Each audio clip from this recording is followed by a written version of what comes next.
Hey guys, welcome back to TechMan. Today, let me show you how to turn off parental controls on Oculus Quest 2. Want to turn off parental controls on your Oculus Quest 2? Here's a quick step-by-step. First, make sure your Meta Horizon mobile app is properly linked to your Oculus headset.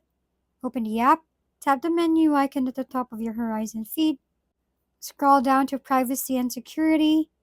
Next, tap Supervision, then go to Parent Dashboard. From there, tap the Settings icon, select Disconnect from Parent, and review the reminders about what this change means for your account. Once you're ready, tap Disconnect and Confirm. This will remove parental supervision, giving you full access to your headset's feature. Keep in mind, this also means you'll be fully responsible for your account's privacy and content settings. And that's it. With just a few quick steps, you can enjoy your Oculus Quest completely free of parental restrictions.